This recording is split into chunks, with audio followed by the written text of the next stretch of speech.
Our difficulties are largely due to confused ideas and ignorance of our true interests.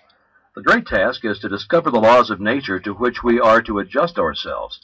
Clear thinking and moral insight are therefore of incalculable value. All processes, even those of thought, rest on solid foundations. The keener the sensibilities, the more acute the judgment. The more delicate the taste, the more refined the moral feelings. The more subtle the intelligence, the loftier the aspiration. The purer and more intense are the gratifications which existence yields. Hence it is that the study of the best that has been thought in the world gives supreme pleasure. The powers, uses, and possibilities of the mind under the new interpretations are incomparably more wonderful than the most extravagant accomplishment or even dreams of material progress. Thought is energy. Active thought is active energy. Concentrated thought is a concentrated energy. Thought concentrated on a definite purpose becomes power. This is the power which is being used by those who do not believe in the virtue of poverty or the beauty of self-denial. They perceive that this is the talk of weaklings. The ability to receive and manifest this power depends upon the ability to recognize the infinite energy ever dwelling in man, constantly creating and recreating his body and mind, and ready at any moment to manifest through him in any needful manner. In exact proportion to the recognition of this truth will be the manifestation in the outer life of the individual. Chapter 2. The operations of the mind are produced by two parallel modes of activity, the one conscious and the other subconscious. Professor Davidson says, quote, "He who thinks to illuminate the whole range of mental action by the light of his own consciousness is not unlike the one who should go about to illuminate the universe with a rushlight." End quote. The subconscious logical processes are carried on with a certainty and regularity which would be impossible if there existed the possibility of error. Our mind is so designed that it prepares for us the most important foundations of cognition, whilst we have not the slightest apprehension of the modus operandi. The subconscious soul, like a benevolent stranger, works and makes provisions for our benefit, pouring only the mature fruit into our lap. Thus, ultimate analysis of thought processes shows that the subconscious is the theater of the most important mental phenomena. It is through the subconscious that Shakespeare must have perceived, without effort, great truths which are hidden from the conscious mind of the student, that Phidias fashioned marble and bronze, that Raphael painted Madonnas, and Beethoven composed symphonies. Ease and perfection depend entirely upon the degree in which we cease to depend upon the consciousness. Playing the piano, skating, operating the typewriter, the skilled trades depend for their perfect execution on the process of the subconscious mind. The marvel of playing a brilliant piece on the piano, while at the same time conducting a vigorous conversation, shows the greatness of our subconscious powers. We are all aware how dependent we are upon the subconscious, and the greater, the nobler, the more brilliant our thoughts are, the more it is obvious to ourselves that the origin lies beyond our ken. We find ourselves endowed with tact, instinct, sense of the beautiful in art, music, or whose origin or dwelling place we are wholly unconscious. The values of the subconscious is enormous. It inspires us. It warns us. It furnishes us with names, facts, and scenes from the storehouse of memory. It directs our thoughts, tastes, and accomplishments, and our tasks so intricate that no conscious mind, even if it had the power, has the capacity for. We can walk at will. We can raise the arm whenever we choose to do so. We can give our attention through eye or ear to any subject at pleasure. On the other hand, we cannot stop our heartbeats, nor the circulation of the blood, nor the growth of the stature, nor the formation of nerve and muscle tissue, nor the building of the bones, nor many other important vital processes. If we compare these two sets of action, the one decreed by the will of the moment and the other proceeding in majestic, rhythmic course, subject to no vacillation, but constant at every moment, we stand in awe of the latter, and we ask to have the mystery explained.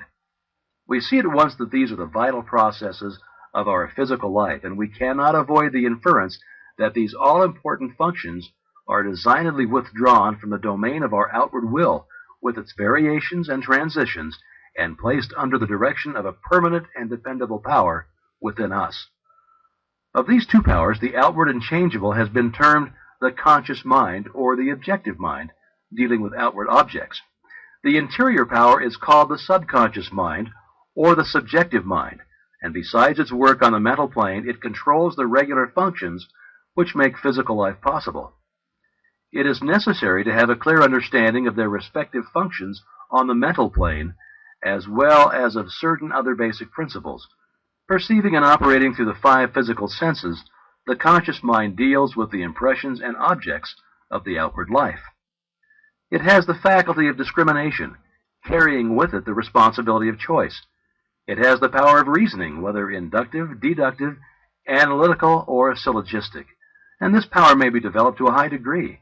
It is the seat of the will with all the energies that flow therefrom. Not only can it impress other minds, but it can direct the subconscious mind. In this way, the conscious mind becomes the responsible ruler and guardian of the subconscious mind. It is this high function which can completely reverse conditions in your life. It is often true that conditions of fear, worry, poverty, disease, inharmony, and evils of all kinds dominate us by reason of false suggestions accepted by the unguarded subconscious mind. All this the trained conscious mind can entirely prevent by its vigilant, protective action. It may properly be called the watchman at the gate of the great subconscious domain.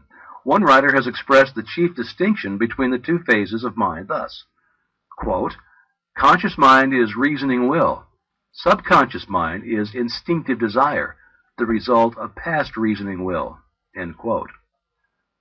The subconscious mind draws just and accurate inferences from premises furnished from outside sources. Where the premise is true, the subconscious mind reaches a faultless conclusion. But where the premise or suggestion is an error, the whole structure falls. The subconscious mind does not engage in the process of proving.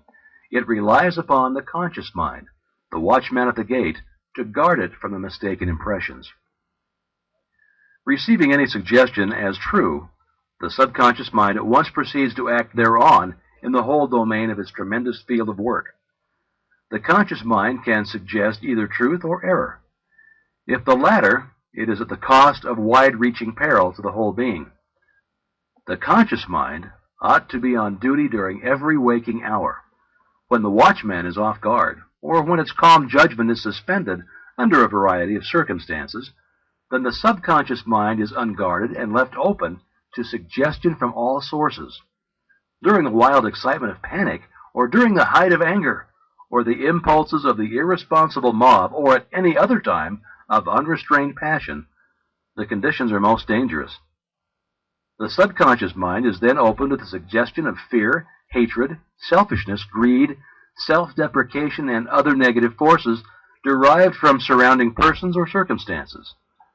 The result is usually unwholesome in the extreme, with effects that may endure to distress it for a long time. Hence the great importance of guarding the subconscious mind from false impressions. The subconscious mind perceives by intuition. Hence its processes are rapid. It does not wait for the slow methods of conscious reasoning. In fact, it cannot employ them. The subconscious mind never sleeps, never rests, any more than does your heart or your blood. It has been found that by plainly stating to the subconscious mind certain specific things to be accomplished, forces are set in operation that lead to the result desired. Here, then, is a source of power which places us in touch with omnipotence. Herein is a deep principle which is well worth our most earnest study. The operation of this law is very interesting. Those who put it into operation find that when they go out to meet the person with whom they anticipate a difficult interview, something has been there before them and dissolved the supposed differences. Everything has changed. All is harmonious. They find that when some difficult business problem presents itself, they can afford to make delay, and something suggests the proper solution. Everything is properly arranged. In fact, those who have learned to trust the subconscious find that they have infinite resources at their command. The subconscious mind is the seat of our principles and our aspirations. It is the fount of our artistic and altruistic ideals. These instincts can only be overthrown by an elaborate and gradual process of undermining the innate principles. The subconscious mind cannot argue controversially. Hence, if it has accepted wrong suggestions, the sure method of overcoming them is by the use of a strong counter-suggestion, frequently repeated, which the mind must accept, thus eventually forming new and healthy habits of thought and life. For the subconscious mind is the seat of habit. That which we do over and over becomes mechanical. It is no longer an act of judgment, but has worn its deep grooves into the subconscious mind. This is favorable for us if the habit be wholesome and right. If it be harmful and wrong, the remedy is to recognize the omnipotence of the subconscious mind and suggest present actual freedom. The subconscious, being creative and one with our divine source, will at once create the freedom suggested. To sum up, the normal functions of the subconscious on the physical side have to do with the regular and vital processes, with the preservation of life and the restoration of health, with the care of offspring, which includes an instinctive desire to preserve all life and improve the conditions generally. On the mental side, it's the storehouse of memory. It harbors the wonderful thought messengers who work unhampered by time or space. It is the fountain of the practical initiative and constructive forces of life. It is the seat of habit. On the spiritual side, it is the source of ideals of aspiration, of the imagination, and is the channel through which we recognize our divine source. And in proportion as we recognize this divinity, do we come into an understanding of the source of power. Someone may ask, how can the subconscious change conditions? The reply is, because the subconscious is a part of the universal mind, and a part must be the same in kind and quality as the whole. The only difference is one of degree. The whole, as we know, is creative. In fact, it is the only creator there is. Consequently, we find that mind is creative, and as thought is the only activity which the mind possesses, thought must necessarily be creative also. But we shall find that there is a vast difference between simply thinking and directing our thoughts consciously, systematically, and constructively. When we do this, we place our mind in harmony with the universal mind. We come in tune with the infinite. We set in operation the mightiest force in existence, the creative power of the universal mind.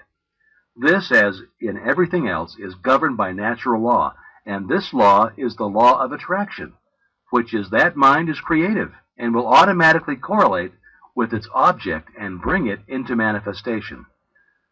Now, last time I gave you an exercise for the purpose of securing control of the physical body. If you've accomplished this, you are ready to advance. This time, you'll begin to control your thought. Always take the same room, the same chair, and the same position, if possible.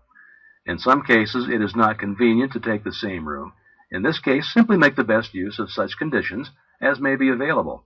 Now be perfectly still as before, but inhibit all thought. This will give you control over all thoughts of care, worry, and fear, and will enable you to entertain only the kind of thoughts that you desire. Continue this exercise until you gain complete mastery. You'll not be able to do this for more than a few moments at a time, but the exercise is valuable because it will be a very practical demonstration of the great number of thoughts which are constantly trying to gain access into your mental world. Next time you'll receive instructions for an exercise which may be a little more interesting, but it is necessary that you master this one first.